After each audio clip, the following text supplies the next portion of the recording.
پیارے دوستو، آج ہم بائبل مقدس کی پہلی کتاب یعنی جینسس کے بارے میں جانیں گے، جس کو پیدائش کی کتاب کہا گیا ہے۔ یہ کتاب صرف ابتدا کی کہانی نہیں بلکہ پوری بائبل کی بنیاد ہے۔ اس کتاب میں خدا نے انسان، زمین، آسمان، گناہ، نجات، ایمان، خاندان اور اپنے منصوبے کے بارے میں بتایا ہے۔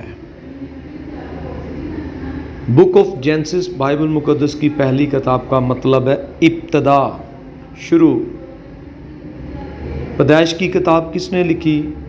زیادہ تر بائبل کے علماء کے مطابق یہ کتاب خدا کے بندہ موسیٰ نے لکھی اور خدا کے الہام سے لکھی۔ یہ تقریباً 3500 سال پہلے لکھی گئی۔ یہ کتاب نہ صرف تاریخ بیان کرتی ہے بلکہ خدا کے منصوبے کو بھی ظاہر کرتی ہے۔ پیدائش کی کتاب میں کیا کیا لکھا ہے؟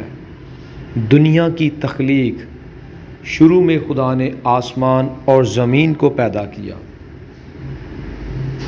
خدا نے 6 دن میں روشنی پیدا کی، آسمان بنایا، سمندر اور خشکی الگ کی، درخت اور پودے پیدا کیے، سورج، چاند اور ستارے بنائے، جانور اور پرندے پیدا کیے، آخر میں انسان کو اپنی صورت پر بنایا۔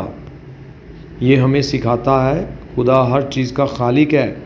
آسمان اور زمین سارے اس کی پیدا کردہ ہے۔ انسان اتفاق سے نہیں بنا، ہماری زندگی کا مقصد۔ آدم اور حوا، ایڈم اینڈ ایو کو خدا نے باغ عدن میں رکھا اور وہاں ہر چیز ہی خوبصورت تھی، لیکن خدا نے ایک حکم دیا، ایک خاص درخت ہے جس کا پھل نہ کھانا۔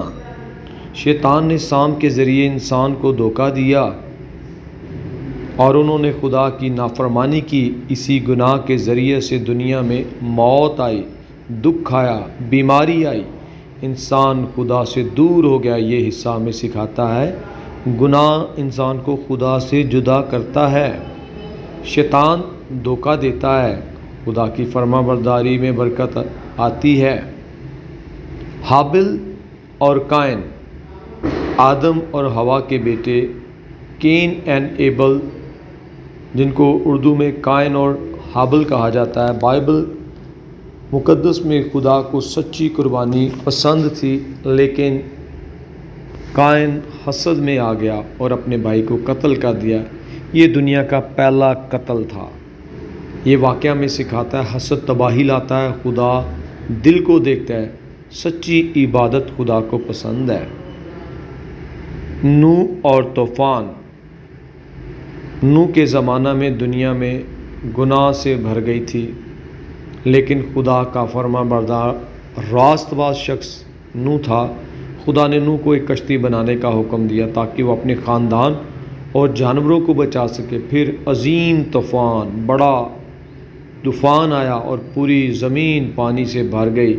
یہ واقعہ میں سکھاتا ہے خدا گناہ کو پسند نہیں کرتا، فرما برداری سے نجات آتی ہے، خدا اپنے لوگوں کو بچاتا ہے۔ بابل کا برج، لوگوں نے ایک بڑا برج بنانے کی کوشش کی تاکہ وہ اپنی بڑائی ظاہر کرے، لیکن خدا نے ان کی زبانیں مختلف کر دی اور لوگ پوری دنیا میں بکھر گئے۔ یہ حصہ میں سکھاتا ہے غرور انسان کو گراتا ہے، خدا سب پر قادر ہے۔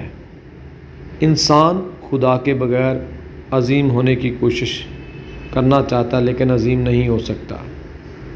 ابراہیم کا بلاوا، ابراہیم کو خدا نے بلایا اور کہا اپنے ملک سے نکل جا، میں تجھے برکت دوں گا۔ خدا نے ابراہیم سے وعدہ کیا اس کی نسل بڑھے گی، قومیں اس سے برکت پائیں گی، خدا اس کے ساتھ ہوگا۔ یہ ایمان کی سب سے بڑی مثال ہے۔ یہ ہمیں سکھاتا ہے ایمان خدا کو خوش کرتا ہے، خدا وعدے پورے کرتا ہے، خدا ناممکن کو ممکن بناتا ہے۔ اسحاق، یعقوب اور یوسف، آئزک، جیکب اینڈ جوزف کی زندگیاں بھی اسی کتاب میں لکھی گئی ہیں۔ خاص طور پر یوسف کی کہانی بڑی طاقتور ہے۔ بھائیوں نے اسے بیچ دیا، وہ غلام بنا، جیل گیا، لیکن خدا نے اسے مصر کا ایک بڑا حاکم بنایا۔ یہ ہمیں سکھاتا ہے خدا مشکل حالات میں بھی ساتھ رہتا ہے۔ انسان بڑا سوچتا ہے مگر خدا اچھا منصوبہ بناتا ہے۔ صبر آخرکار برکت لاتا ہے۔ پیدائش کی کتاب ہمیں کیا سکھاتی ہے؟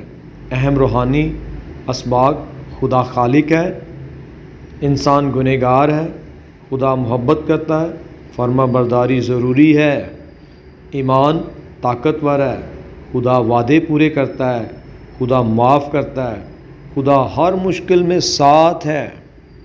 اس کتاب کی خاص باتیں: بک آف جینسس پوری بائبل کی بنیاد ہے۔